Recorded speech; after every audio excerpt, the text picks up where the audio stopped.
On episode 6 of Keynotes, how to become the most unlimited version of yourself with Sam Fuladgar. Sam is a transformational coach who helps people unlock their most unlimited version of themselves. In this episode, we discuss the mindset of successful people, how social media has altered the perspective of happiness and success, and what to do about it, as well as dealing with personal stress and anxiety on the way to success. You can connect with Sam on Instagram at Sam Fuladgar, that's SAMFOULADGAR, Sam Fuladgar, and at his website, samfuladgar.com. If you get value out of the show, the best way to support me is to subscribe and share it with someone, whether it be in casual conversation or through social media.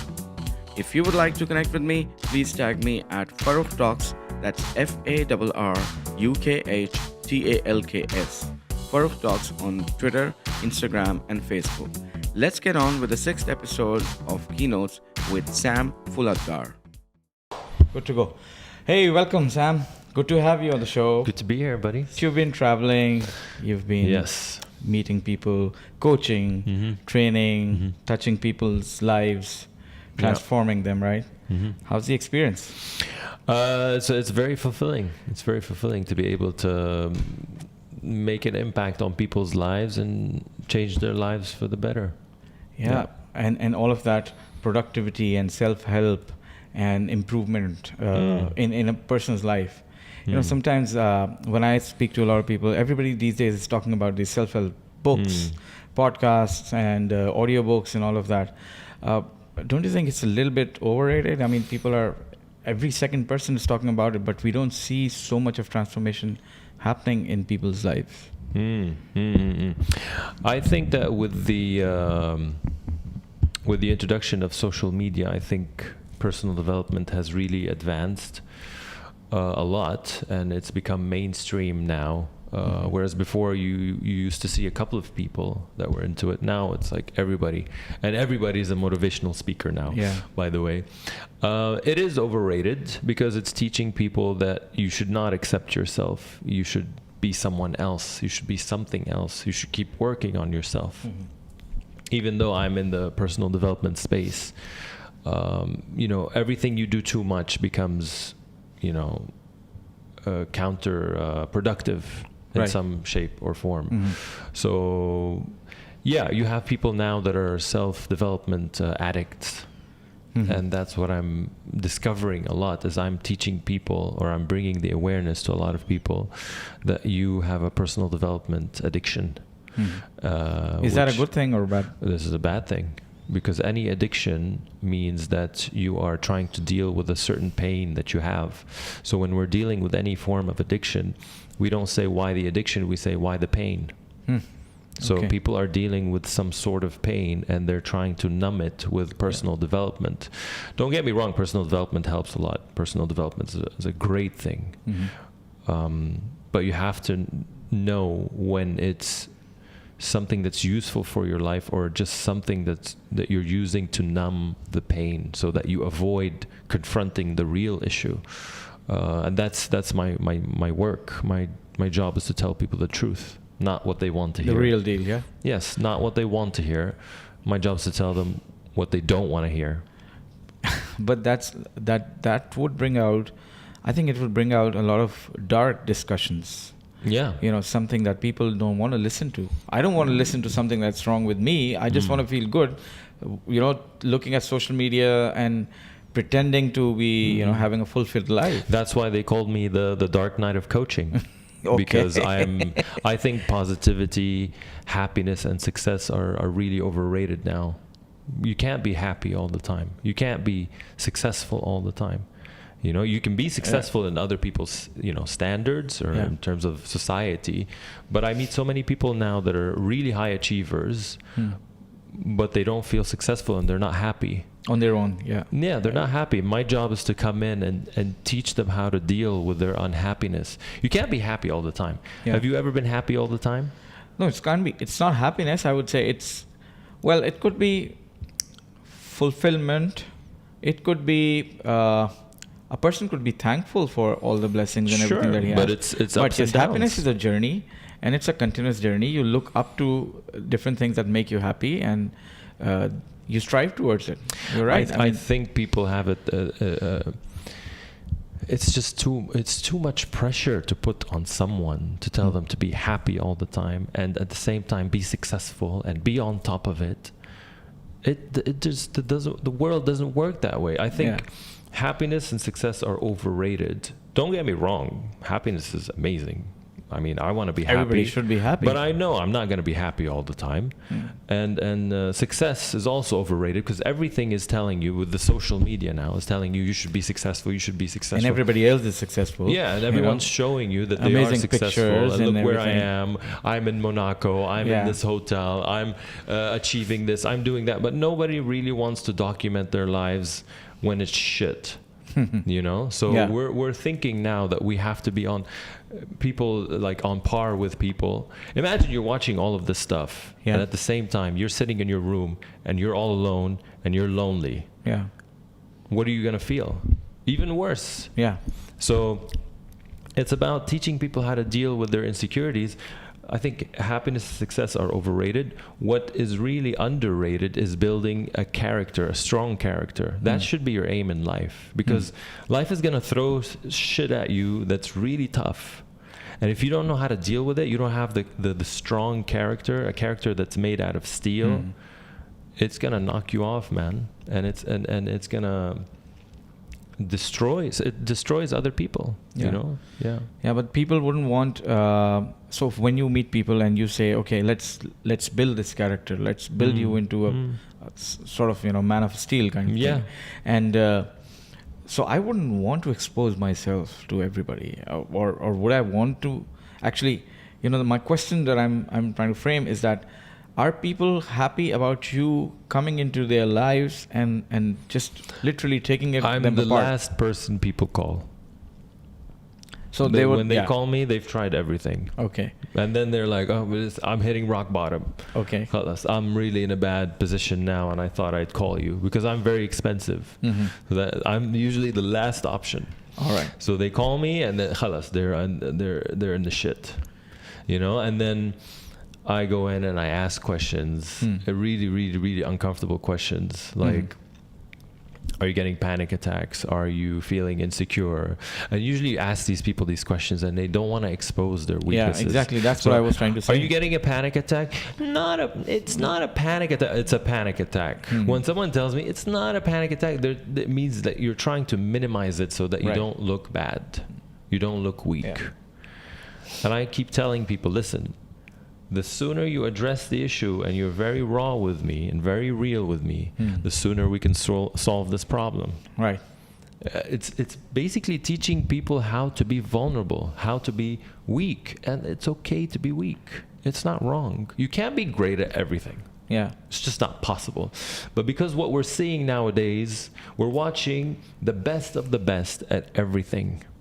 You're watching the guy that has the greatest body, the guy that is very successful, the woman that is cooking the best food and looks amazing, and at the same time she's an overachiever and she's a philanthropist. And you're watching these people all the time and you're thinking, oh my God, I should be great at everything. Yeah. No, buddy, you shouldn't be great at everything. But you got to realize that a lot of this social media stuff, a lot of it is fake. In fact, I would say maybe most of it is fake. Yeah. You know, I've seen people go to these crazy places and, you know, just to take one picture saying that we're here, we're having a great time, we laid a table and everything, and, you know, we're having a picnic here, and then wrap up and go home. They didn't go there for a picnic. It's status. Yeah. The name of the game and what governs our lives is status, the need to raise our status. But why has it come to that? I mean, how did it suddenly... We're wired this way. We're even wired, you know, animals do that. You know, you have pigeons. Yeah. It's called the pecking order. So pigeons, what they do is that big pigeons start pecking the smaller pigeons to show them that I am higher status than you. You get it? You know, the gorilla that bangs his chest all the time is showing everybody I am higher status. You know, when you're born into a hierarchy. Bigger brother, older sister, mother, father. Right. And then you go and you watch the media. It's all about successful people and people that have higher power and positions. You go into a company, junior, senior, senior manager, director. Right. Everything is telling you status, status, status. The more you go up, you get a car, you get an accommodation, you get this, you get better insurance. So we are playing this game of, I want to be higher status. So we're all fighting for higher status. We're all trying to prove that we are more than what we are. Right. We want a better car. There are people that are buying, taking loans to show that we're living in a great house so that other people can see that they are higher status. We're all trying to play that game. Yeah. And how do you funnel all of that into one person's individual personality or life and make them realize that, if you are taking out a loan or maxing out your credit card just for the sake of buying things that you don't need to please the people that you don't like, there is something fundamentally wrong in your values. The thing is, if you judge people, that's what I've learned in my experience. If you judge people, then game over for you as a coach. I can't really help you if I'm here to judge you, but all I can do is bring awareness to what you're doing. Yeah, so expose, we were saying, expose, So you help people come out of their weaknesses, first embrace their weaknesses, and then actually... I bring awareness to what you're doing. I tell you, listen, let me tell you why you're doing what you're doing. The status thing, 1, 2, 3, this is what's going on with your life. And you're trying to show that you're higher status, because the more I achieve higher status, the more it fulfills my self-esteem. It's either you're trying to build your self-esteem or you're trying to avoid your self-esteem from getting hurt. Right. So if you get demoted, then now you're lower status. If your friend gets a new car or a new house, they're higher status, that means you're lower status. Yeah. Okay, so once I show people what's going on here, and then I tell them, you know what? Because as soon as they know this, they're like, okay, so what do I do now? Yeah. I'm like, I'm going to introduce a concept for you, and it's going to be really difficult for you to understand. And they're like, what is it? I say, imagine there's no status. And they're like, what do you mean? I'm like, imagine your life is no status. How would that be like? And they're like, some of them don't get it. They're like, well, I wouldn't have motivation to do anything. I'm like, no, you're wrong. It means now you get to do whatever the hell you want. Yeah. Because most of the things you were doing were just to prove to other people. They were driven by desires. Yes, that you're in a much better place in your life. Right. So there's no status, there's no self-esteem. So whatever you do now is for you. Yeah. It's not for anybody. You're not trying to raise your self-esteem, and you're not trying to lower it. Right. Or avoid your self-esteem becoming lower. And this is where people start to get it. This is something that changes people's lives. Just the awareness of this. Yeah. So the idea is, the moment you start doing things for yourself, for your own fulfillment, everything comes by itself. With time, you will automatically be more fulfilled. You will be happier, and you will achieve. You will start to achieve more in your own. Now you're focused. Now you're not invested in other people's opinions. Now you're just like, I want to do this, because most of the people are afraid of failure. And I tell them, you're not afraid of failure. You're afraid of what other people will think of you when you fail. You're afraid of the embarrassment. Right. You're not afraid of failure. Right. But people mask it with, I'm afraid of failure, or they think on a superficial level, I'm afraid of failure. No, you're afraid of what Tom, Dick, and Harry will say about you. Right. That's what you're afraid of, and that correlates with status. Right. Because if I fail, then I'm lower status. This is a really high stress job, man. You're literally taking other people's stress on your own. I get really. I get excited when I see people in a difficult position. I feel like I want to jump in and I want to help. I don't know why. I think in the beginning it was the need to end people's suffering. But now I've realized, since I've gone through a lot of stuff in my life, I'm fascinated now with suffering. I'm fascinated with pain. I'm fascinated with dark times. I'm teaching people how to embrace their dark side now. This is what I do. That's why I'm not the typical, turn that frown upside down. Let's all be happy and sing Kumbaya together. No, I'm not here to do that with you. I'm here to teach you about how the world really is. People are invested with, I wish the world is a better place and I wish this could happen. And I'm like, no. This is how, there's what you wish and what the world is. Yeah. And the world, God, the universe, built it in a way where it's governed by certain laws. What you think doesn't matter. If you learn how the world works and you can maneuver around it, you're going to be successful. If you sit and you're getting caught up with I wish, your life is going to be very difficult. Yeah. And you do this with organizations as well. Yeah, organizations. So how do organizations get into this whole picture? I mean, of this discovery of, how do the organizations translate it into their human resource or employee satisfaction or employee performance, or their the way that their employees are behaving within that organization? So your sessions would help organizations improve the lives of their employees, basically employee engagement and the way that they're treated. So why? So when you're training, for example, when you're training organizations, so what do you focus mainly on? You can't do a one-on-one when you're coaching a class. I do. So even with the organization, in a training session, I would start coaching someone directly. Right. I go very deep, and I explain these concepts, and I give them an exercise. But if I'm one of 20 people in your class, would I be comfortable with that immediately? I usually make people comfortable because I frame the session. And B, if I'm not one of those who you are directing to, if I'm one of the other 19 people, won't I be uncomfortable, man? Why is this? Yes, but my job is to provoke people.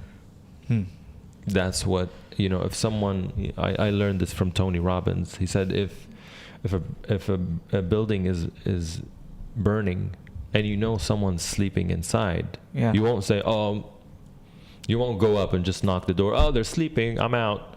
You break down the door. Yeah. Okay.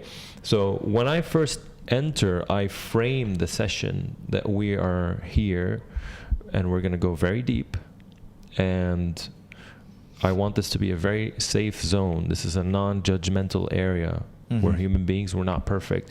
And at the same time, I start talking about my flaws. I start talking about the things that I'm still dealing with. Right. So I give them permission that, look at me, I'm not here to tell you how perfect I am. I'm still as fucked up as anybody else. And I'm just trying to figure it out like you. But I've helped a lot of people. And I know a lot about human psychology. And I give them examples, and then I start, the people that start speaking, I start to coach them. Right. And sometimes I ask questions to people and I say, listen, if you can share with us, if you're comfortable. Some people say no. That's their right. You can't just force yourself on people. Right. Yeah. So how does one get into doing something like this? You got to learn how the human mind works, like psychology. So what happened with you? I mean, where did it all begin, and how long ago, and what happened? 13 years ago, I was in a very bad position in my life. I went to university, studied something that I didn't like. I had no direction in life. It took me 5 years to study, and still I wasn't getting anywhere. I didn't find a job. My girlfriend of 6 years left me for a friend of mine. It was really bad. That hurts. That really hurts. Guys, you know how that feels, right? So it was very tough. And I don't know, man. I just asked myself some good questions. I'm very grateful that these questions popped up. I just kept asking myself, why is it that certain people succeed and others fail? What's the difference between successful people and non-successful people? How do they act? How do they behave? What are their beliefs? What are their values? because I always imagined I would be successful, you know, and I found myself in a very difficult position, and I thought, is this luck? Like, am I destined to be this way? Do I have any influence, any control? What is it? And then I just started learning about, you know, human psychology, personal development, you know, coaching, all of this stuff, just to really understand what's going on. And just became my obsession after that to be, you know, to change my life and to study successful people, high performance athletes, millionaires, billionaires, companies with track records of profitability for a very long time, high performance companies. What is the edge? And I realized these people think and behave different. That's all. They're not born When from is a your book different coming cloth. out? Oh man, don't remind me. I've been writing this book for 2 years, and I put it on hold because I became very sick, and I was dealing with kind of a little bit of no, not a little bit, just anxiety and depression and stuff like that. So that was the beginning of my rebirth, you know, in the past 2 years and a half. And this is what taught me that personal development is not it's a commercialized business, and not it's not the purpose of it is lost. Now everybody wants to sell a course or something, and they're doing all of these manipulative sales techniques. They put a counter, and if you don't buy it now, then I don't know what's going to happen.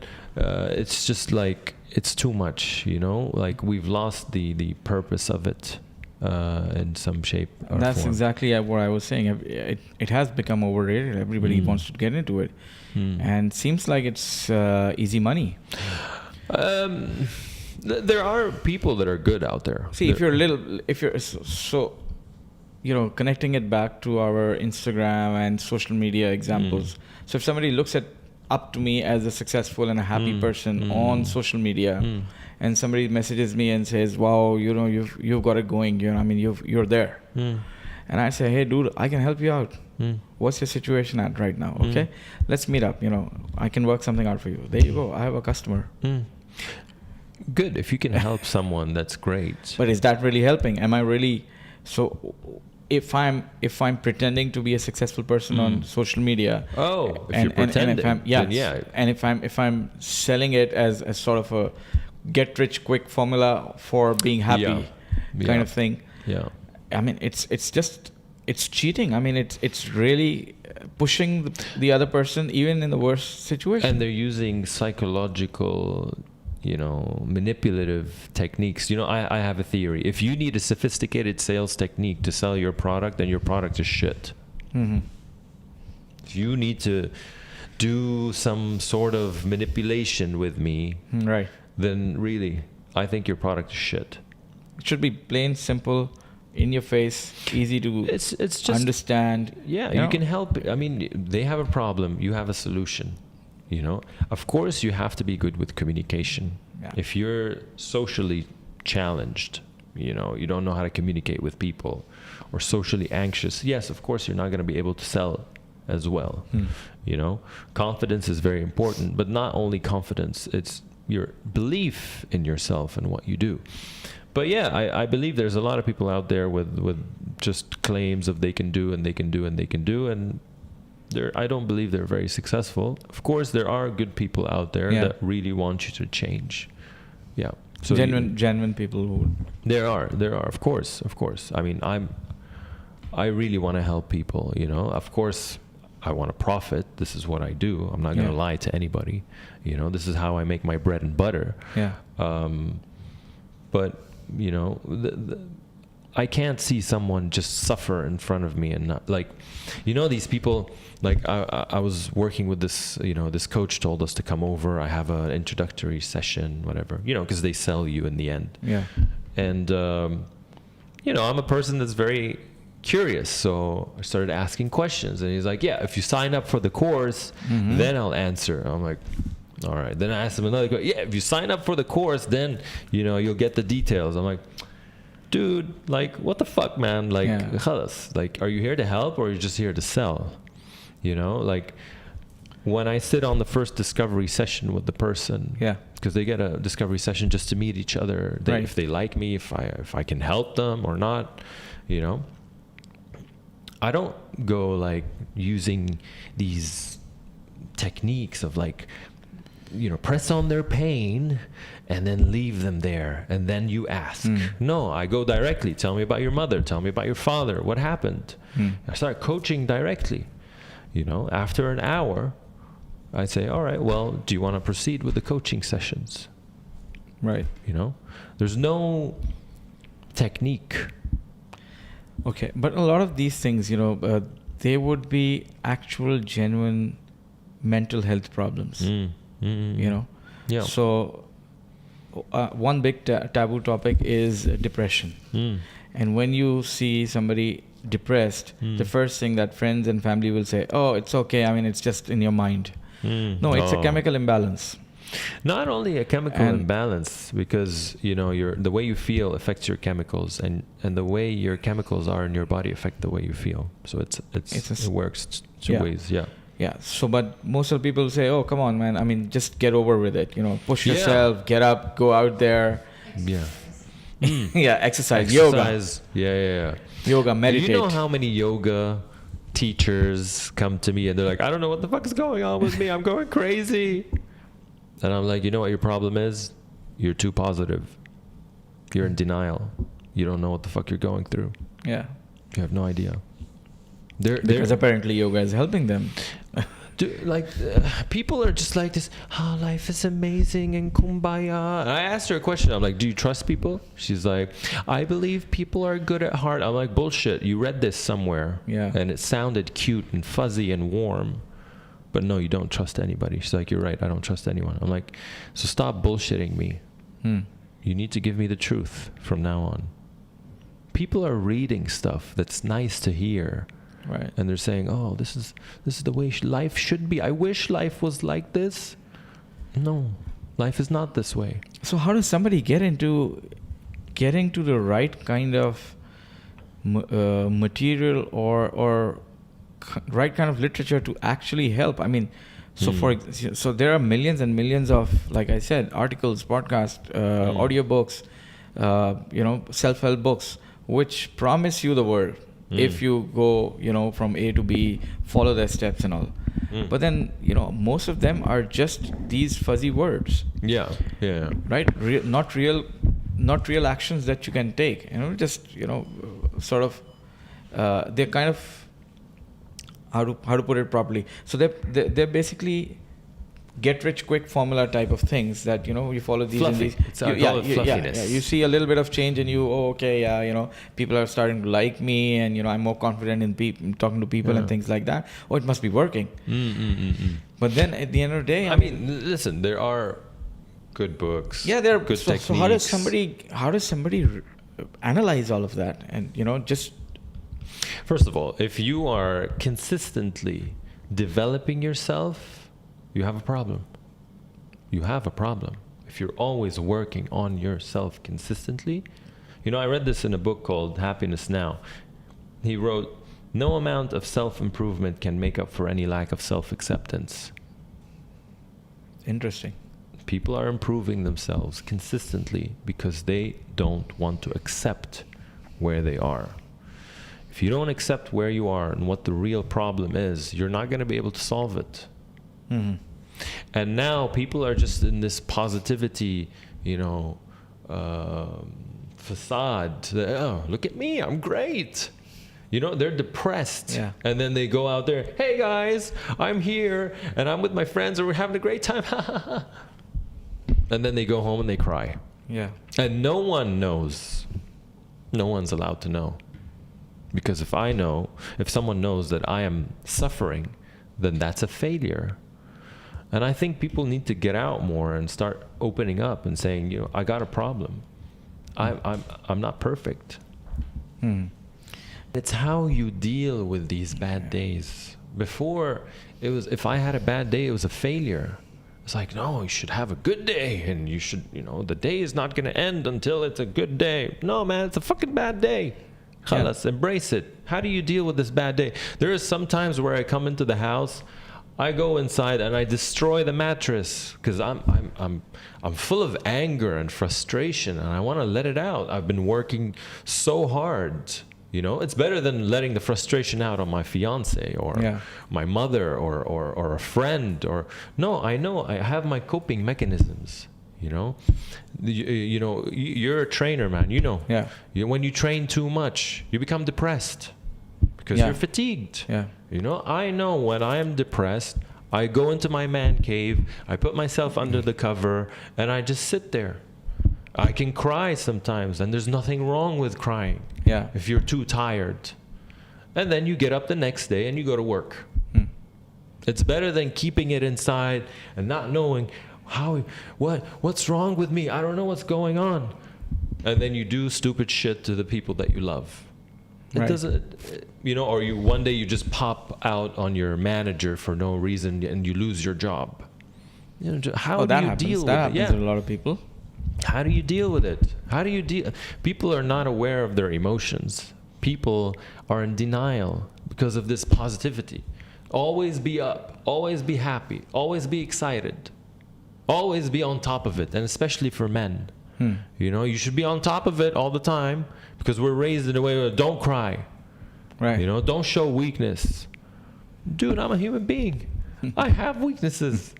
I can't just live in denial all the time. And then you have these men that suppress their emotions, and women are becoming like men now because, we have to be tough and equal rights and all of this stuff, So they suppress their emotions because they don't know how to deal with their emotions. Then they start abusing their kids. They're a little bit violent. You have these men that are very violent with their kids, abusive. It's like, oh, he needs discipline. No, you dickhead. You actually need to know how to deal with your emotions. You don't know how to deal with your emotions. And that's why you're letting it out on the child, or yelling at the child, or yelling at the mother is yelling at the child because they don't know what's happening inside. See, most of the people don't realize what you just said. They don't realize that there's a way to deal with it. Yes. And what pisses me off in my coaching area, in my coaching job, is that people are so good at fooling themselves. They are so good at making excuses. Because the unconscious mind psychs you. It fools you. It's very smart. It's like, the iceberg, the top. And then you have the unconscious. The unconscious really can make you unconscious of what's going on. And they're like, no, man, I mean, everything is good and chill and fine. And you'd see, and it impacts in every way, psychologically, financially, emotionally, physically, in every single way. These people are literally destroying themselves. Listen, if you have a problem that's persistent, it's because on some level it's fulfilling certain needs in your life. You have this woman that comes over, she's like, I have this depression, I don't know what to do, and I'm always depressed. I know it's fulfilling certain needs in her life because, first of all, the depression is fulfilling like her need for significance. I have this problem, I am depressed. Now I have these pills where's the pills, guys? I need my pills. I'm depressive. I'm manic depressive. Okay. At the same time, she's depressed. Whatever she wants from her husband, she's gonna get it because she's depressed. Because she's actually guilting him. And then if the kids act up, then the father says, your mommy's depressed. Don't do anything bad to her. She's not feeling good.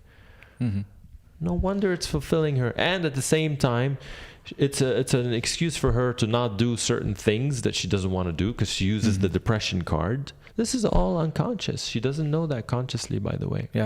Or people that have anger. Some people come, I'm very angry. I don't know what to do. I'm like, it fulfills certain needs for you. When you're angry with people, don't you get what you want usually? And they're like, yeah.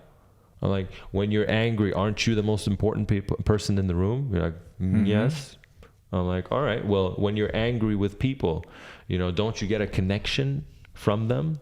Don't you get, if I'm sure your wife does that. If you're sometimes tired and you're not doing anything, you know how men just stonewall, because they're so tired. Do they? And then she comes into the house and she's like, "How was your day?" And you're like, "Fine." And then she's like, "Fine." And then she pokes a little bit, and then she's like, "You know what? I'm not getting anything from this guy." So what does she do? She tries to piss you off. Isn't that right?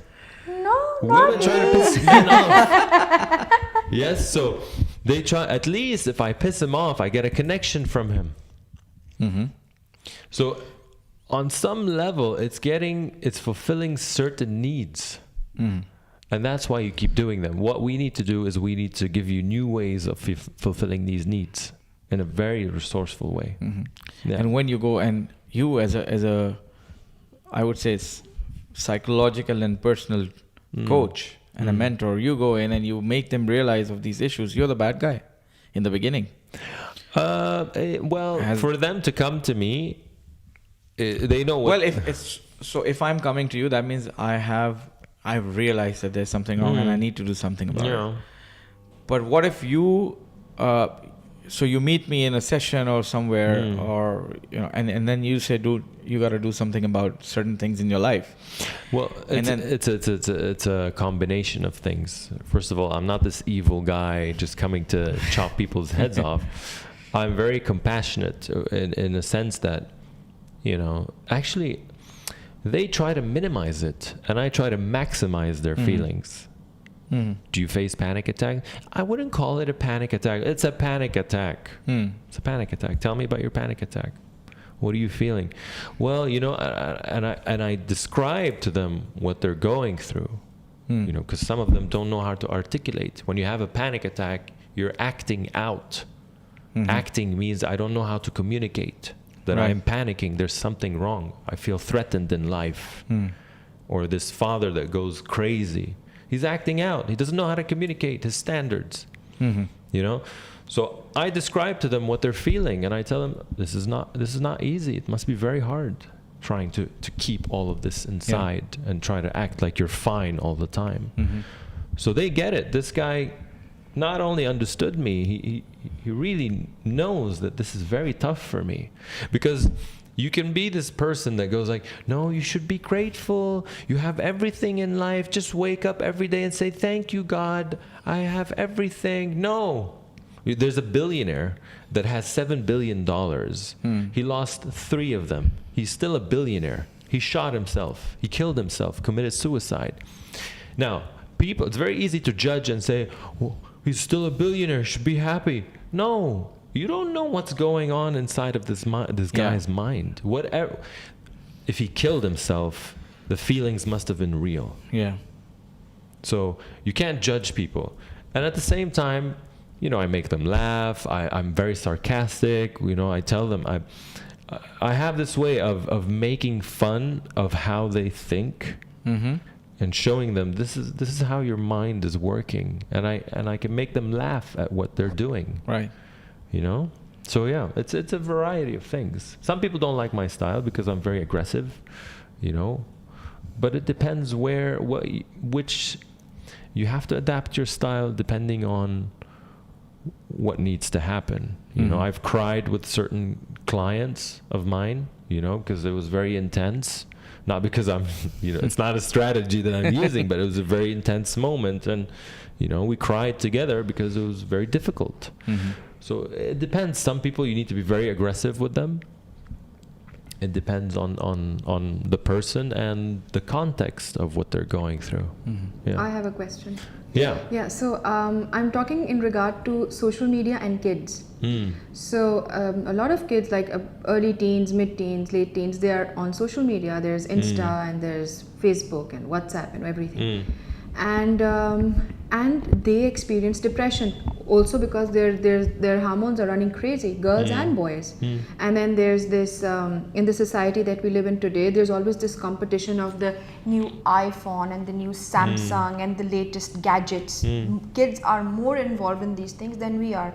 How to understand what and where depression is, because these kids are like, they can mask their emotions better than most adults can.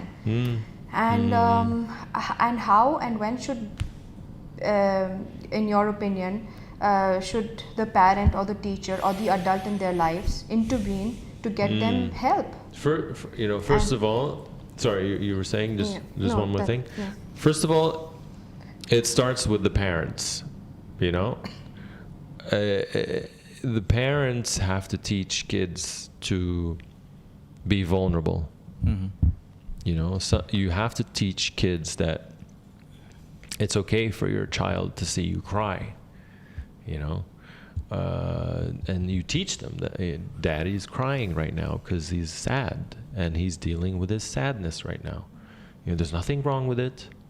See, cried, nothing happened. I'm just dealing with them. So you teach them how to deal with it. But if you're raising your child, as soon as you cry, take them away from me. These men, take the kids away.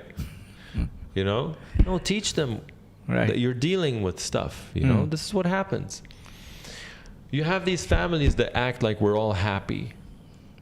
Yeah. Kids are monkey see, monkey do. They don't listen to what you say. Like these parents that say, don't smoke, yeah, like your dad. Of course I'm going to smoke. So you teach them how to deal. First of all, you need to learn how to deal with your emotions. Yeah. And then they can start to learn how to deal with their emotions. And then you can start to bring to their awareness that, we're not concerned with what other people think. There are only a few people that you should really care about. Going back to the status thing. Yeah. Status is I care about what everybody thinks. No. You should care about a couple of people in your life. Yeah. You should be like... But it's difficult, peer pressure is really strong these days in schools. Yeah. You go to school, every child in school is competing with another child, and then there's this thing, he has this phone, that phone, his dad or mom drops him off, in a Bentley, or those kind of things are there. So it is difficult. I mean, with a child growing up, we can imagine, the kind of pressure that they're going through. While we were growing up, I say this now that there were always peer pressures, but maybe we were lucky in that part that it wasn't so out there. It wasn't so accessible. It wasn't so much displayed in the way it is right now, So simple things, if your child does not have WhatsApp and my child has WhatsApp, that's a peer pressure. That's a big issue. Yeah. Down to that level. And then grow, it escalates. It definitely, bullying and all of that stuff plays a role. This is the real world. You have to educate the kids. And if the parent gets involved in something like that, goes to the school or, just to have a word with it, then you get bullied even more next day maybe. Oh, mama's child, your parents have to come and fight your battles, That's why, I thought about, I don't have kids, but, when I get kids, if I get kids, I'm going to give them a couple of things. First of all, I would teach them self-development, self-defense. I would enroll them into a self-defense class because that does a lot to their self-esteem. Yeah. If you get bullied and you're a child and you can't defend yourself, then this is gonna... And not physically, by the way. So self-defense, when you're talking about physical coaching, that's a different thing. But even that physical coaching basically develops a lot of discipline and mental. It comes with the whole package. It's a whole package. So you don't have to fight back with every bully, physically speaking. But I want to give them the tools that you want them to have the option. If someone tries to do something to you, you have the ability to fight back, because this will strengthen your character, definitely, from a mental point of view and from a physical point of view, but more on the physical side for me, because if you hurt a child and they don't know how to stand up for themselves, it's going to affect their ego and it's going to affect their character. Just make sure they don't turn into a bully. Of course. If my child turns into a bully, I will destroy you. If you see this, my son, later on, you try to bully anybody. Yes, of course, definitely, because you don't want to raise a bully. You have to bring that to their awareness, and they have to be disciplined. That this is a tool that you can use in case something happens. Second of all, I would take them to military school. There's military school for kids. by people that are from the from the army that are actually teaching these kids. They wake them up very early and they discipline them. You were talking about it yesterday.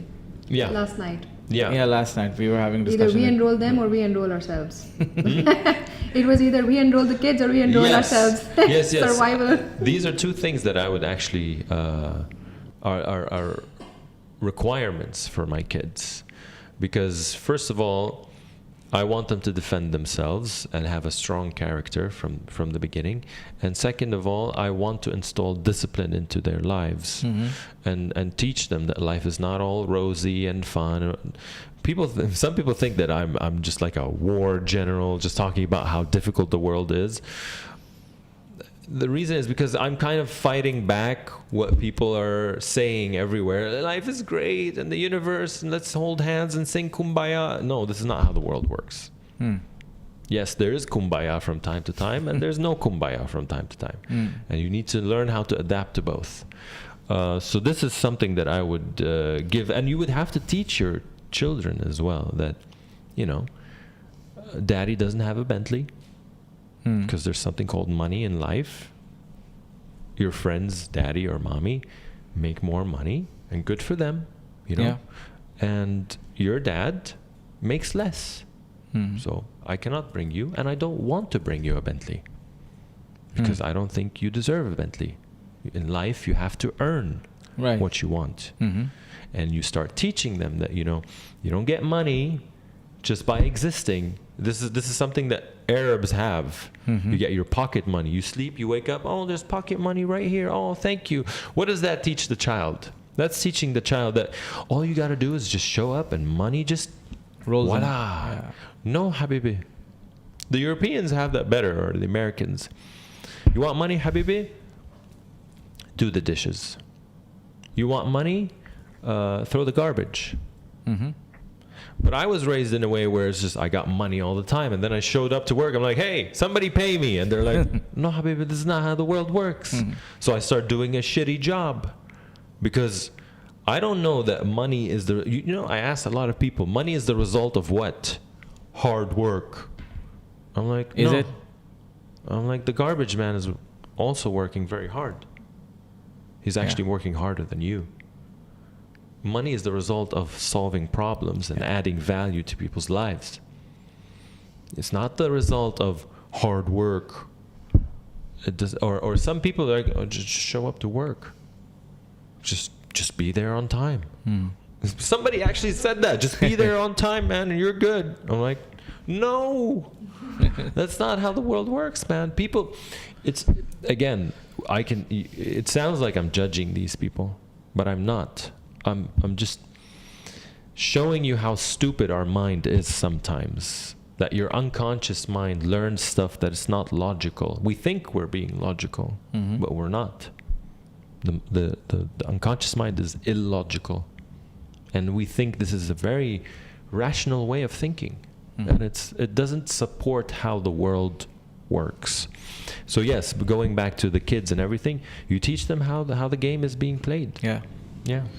It's a vicious world. And it takes time. It doesn't happen like one conversation that, okay, Dad, I get it. No Bentley. We're good.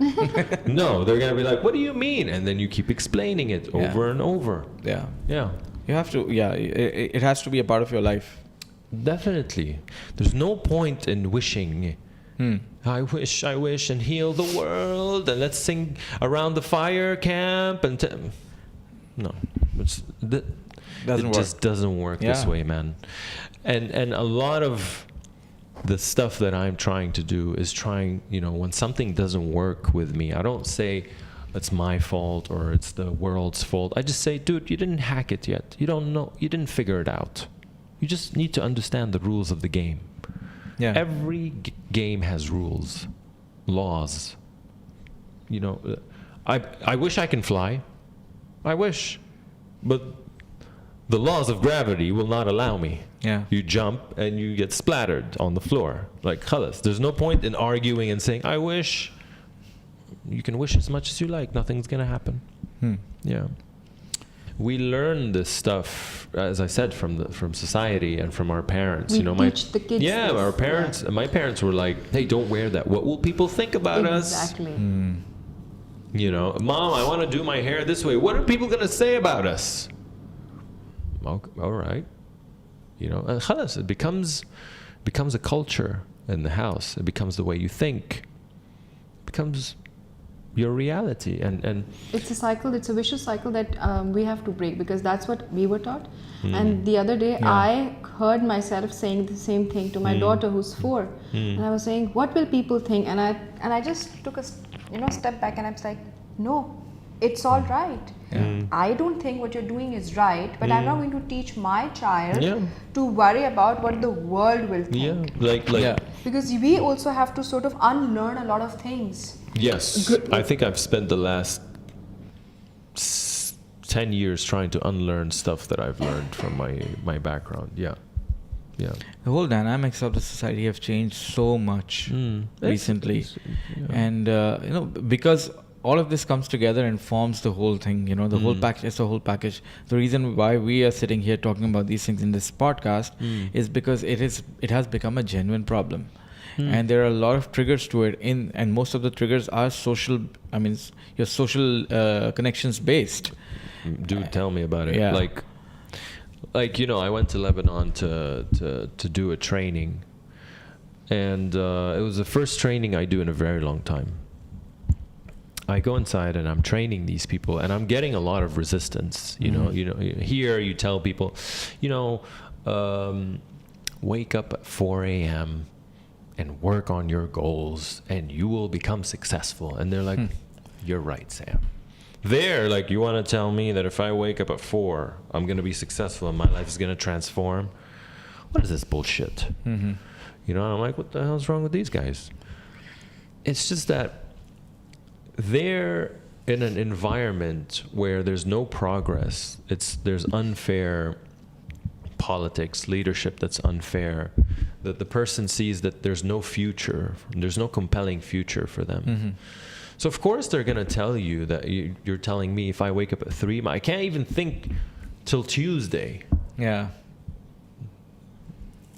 What is this talking that you're giving me? That's here also. That's everywhere. Yeah, Leadership. I'm not about the leadership. I'm talking about being in an office environment, in the hierarchy. That's what I'm trying to say. Yeah. Sorry to interrupt you. That's what I'm trying to say is that I realized that people are closed-minded because of the environment around them. Because recently in the past 3 years I've started to reap the rewards of my hard work, and to become, to start making money and to help a lot of people's lives. And I said, I'm 37. I kept asking myself, why did it take you so long?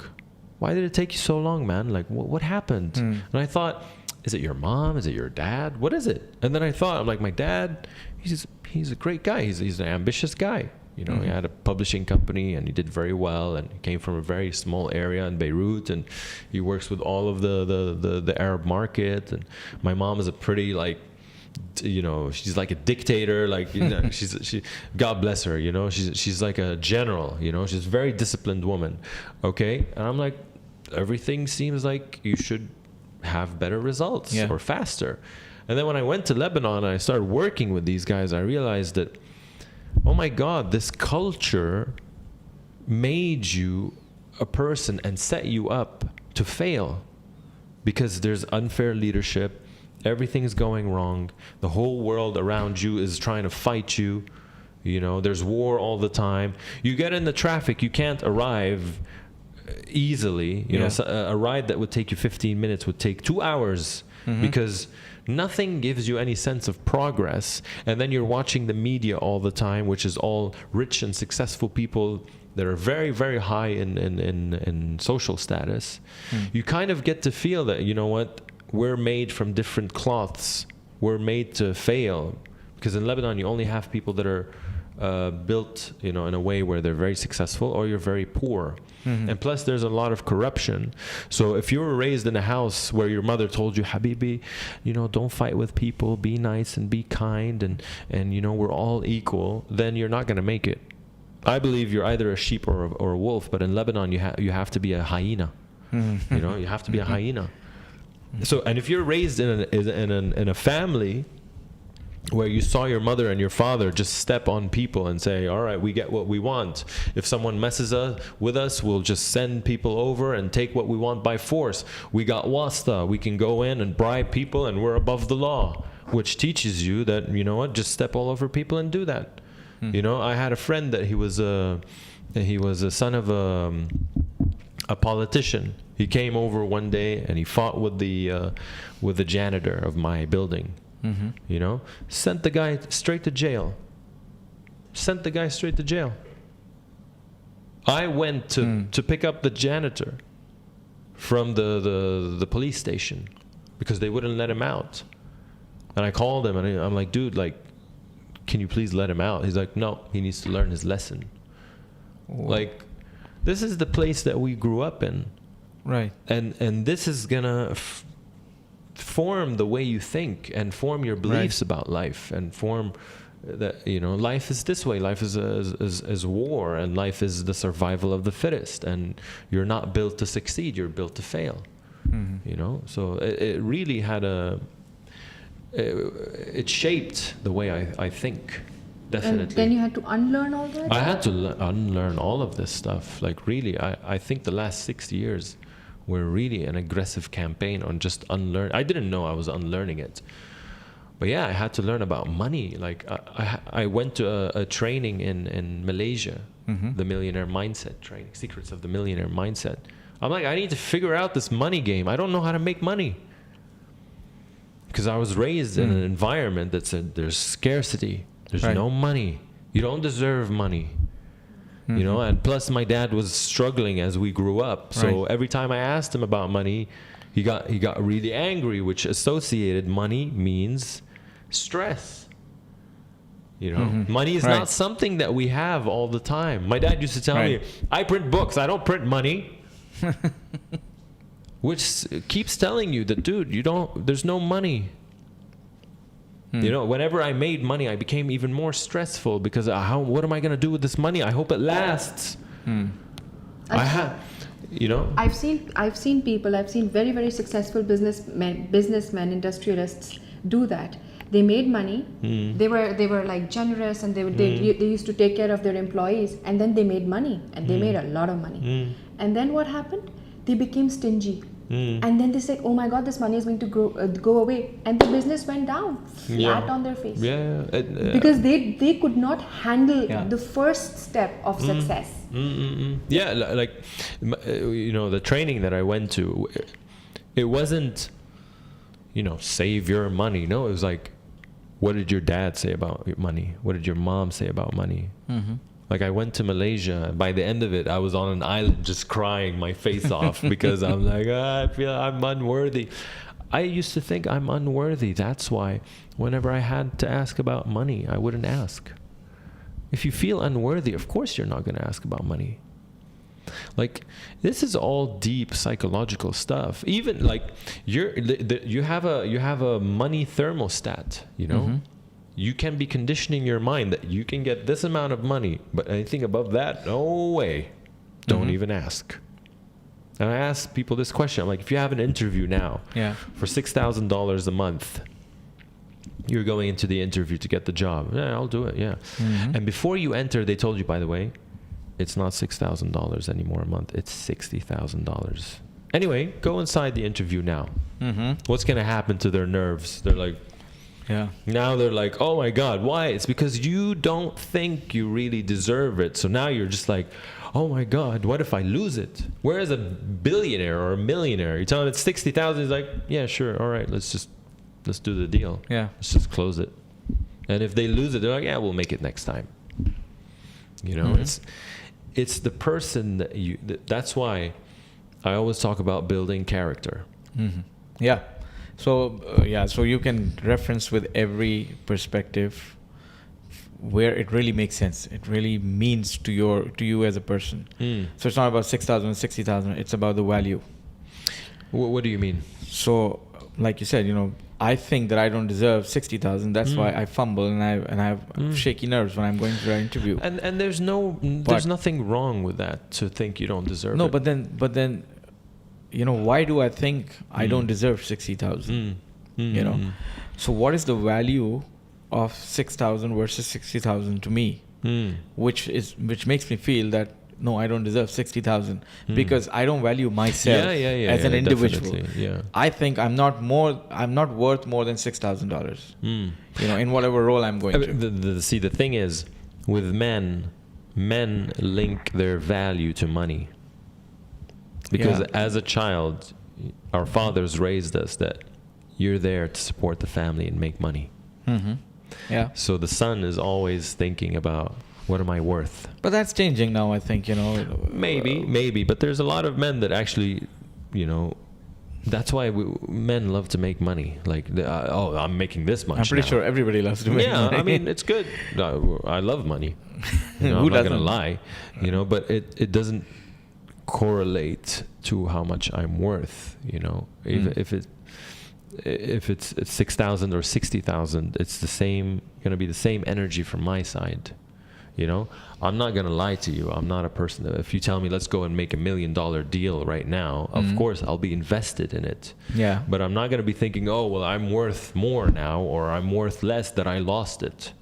Yeah, I want $1 million. I'm not going to lie to you, and I'm going to work very hard for it. Yeah. But if I lose it before, I would have been like devastated. Now it's just like, shit. Shit. All right, let's do the next one. Yeah. So that should be the spirit, Keep moving. Definitely. Right. So how do you deal with your personal stress? Personal stress. As I told you, I go apeshit in the. I go apeshit in the bedroom, and khalas, everything's great. No, I had chronic stress. I had chronic stress and chronic anxiety, and I still deal with it. But it's definitely much better than before. So chocolate and ice cream doesn't help you? No, I stopped coffee. Really? Yeah, I stopped coffee. I don't drink coffee anymore. The other day I went I was hoping for a good coffee after the podcast. Man, I'm sorry. I didn't even have coffee, guys. I'm sorry. I didn't even we were thinking like coming anything. I'm such a bad host. While coming here, we were thinking, so not even water. I didn't even give you water. So that's really bad. My day doesn't start until I have my coffee. I used to be like that. Right. So even just as we were leaving, I was like, I'm gonna have a cup of coffee very quickly. Otherwise, I'm gonna be, I will not be able to do the podcast. And so we were both supposed to have coffee. I managed to do it. She wasn't able to finish her coffee. So I was like, dude, we gotta stop somewhere. We gotta grab a cup of coffee and then go into it. And I go, no, we gotta be there on time and everything.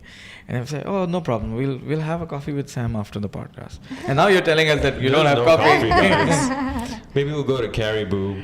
But yeah, we're related to coffee. I stopped coffee.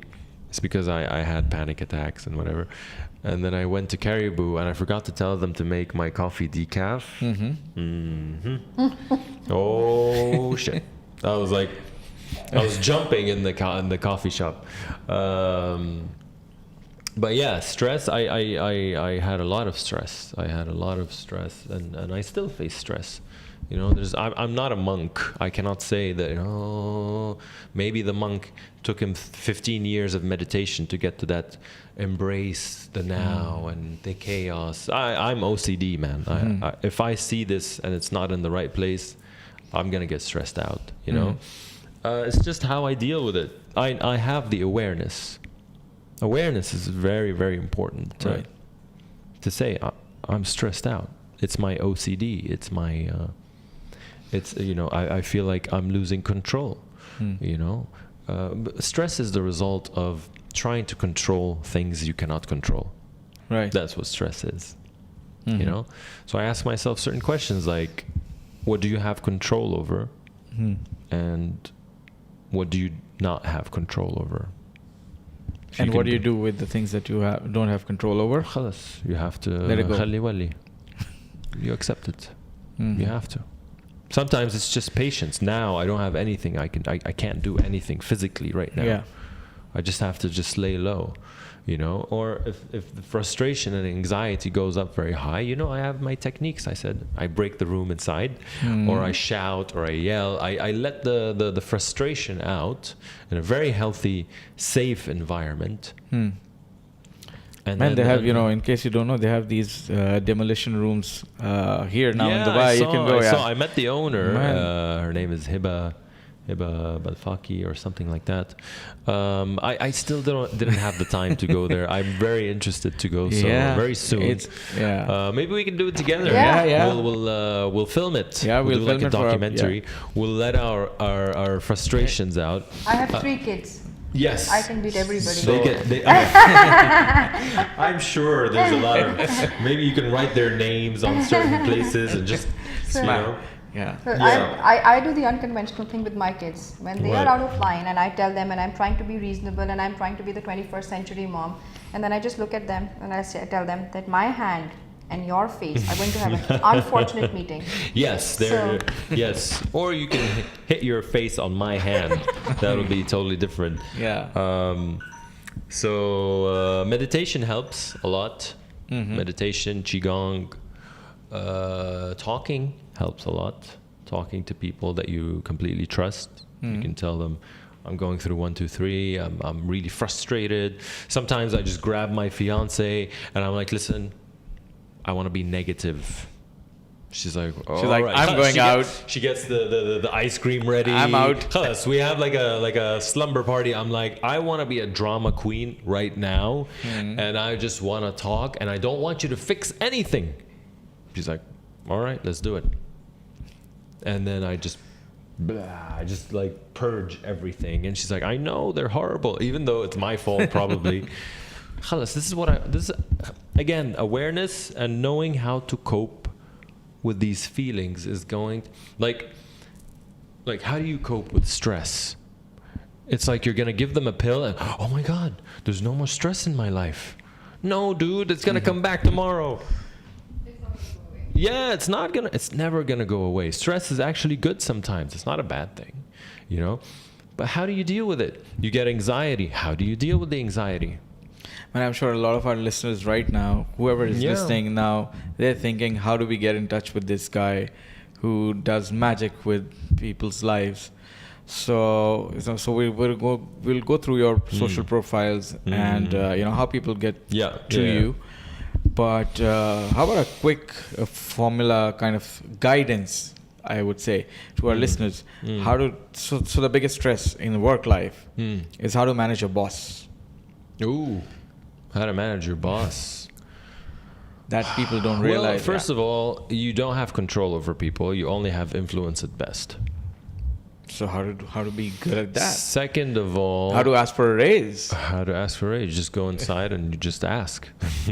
Because guys, it's that simple. Because you're thinking about status. And my manager's higher status, and what am I going to tell him? And what if he says no? He has every right to say no. And that's what they always say. You just got to accept that no is an answer that you're going to get if you know it's possible. See, but the idea is not to get a no. The idea is to how to turn that no into a yes. How to turn that no into a yes? Like, dude, you have to understand what's really going on. Like, a lot of people, I didn't get a raise. So I'm like, dude, there's people losing their jobs right now in this economy. Like, you have a job. Like, you have to have a little bit of context. I didn't get a promotion. I'm like, dude, people are losing their jobs. Like, be realistic a little bit. No, but the guy next to me got a raise, and he also got a promotion. It depends. And he's shit in his work. Again, there's what you wish and how the world is. Does it happen? That's why I said, how do you manage all of that stress, and how do you manage your boss, basically? So the boss... Like the other day, this guy in a training room, he's telling me, my boss, you know, he promoted someone and whatever. And I've been there for a longer time. Like, does your boss have a good relationship with the person that he promoted? He's like, yes. I'm like, well, that's it. How are you with your boss? I hate him. I'm like, that's it. Yeah. to be, let's be realistic. Let's be very, very realistic. Mhm. Your boss has power over you. If he wants to make your life a living hell, he has every resource to do that. Right. If you want to stay, if you want to leave, you just leave. Yeah. So you don't have to suffer. So if I want to get a raise, whatever, I have to build a good relationship with the person. I have to understand his needs. I have to understand how he works, how he sees the world. That's why I keep telling people, learn psychology if you're in business. Right. Because this is my manager. You get a phone, you read the catalog for 3 months, whereas your brain, you have no idea what your brain is doing. Right. You're not reading the catalog, and the catalog is psychology. Right. Okay? So you have to build a good relationship with them. And plus, unfair stuff happens sometimes. Keep money in the bank account. Yeah. So that if shit happens, you're like, hi guys, I don't like this stuff. This is not how I work. I'm out. But because you don't have money in your bank account, Right. you can't leave. Yeah. Great. Sam, great to talk to you. Yes. It was lovely meeting. Thank you. Let's Same quickly here. go through your profiles so that people can reach out. Yes. We're going to have them as show notes to the podcast, Yeah. but I would want you to say it out to the people. Okay. So my Instagram, my YouTube, my Facebook is all under. It's all under Sam Fuladgar. So YouTube, Instagram, Facebook. Sam Fuladgar, SAM. Fuladgar, I know it's difficult. FOULADGAR. So yeah, you'll find me under these platforms. There's a lot of content that I've created, videos, tools, techniques that you can actually use in life and business, and how the mind works. Yeah. Great. Excellent. Good to see you, man. Same here, buddy. Take care. Thank All you. right. I'll catch you guys. All the best. All right, guys. So we'll finish it off with the regulars. If you like the podcast, share it across in your networks. Let other people know. So we had a great one today, and there's a lot more coming in. So subscribe to the show, share it across. If you want to reach out to me on social media, I'd be very happy to talk to each one of you. I can be reached at Farrukh Talks on all socials. That's FARRUKH Farrukh Talks on Facebook, Insta, Twitter, and you can also reach out to me. You'll have to search for my name on LinkedIn, but get connected and stay inspired. Catch you guys. I want to say something. Yeah, sure. If you want to contact me, you can direct contact me on Instagram. If you have any, mental illness issues, depression, anxiety, please contact me. I would love to help in any way, shape, or form. I'm ready to serve. Just direct message me on Instagram, and I'll answer. All right, great. All right, man. Yes. See ya. Bye. Cheers.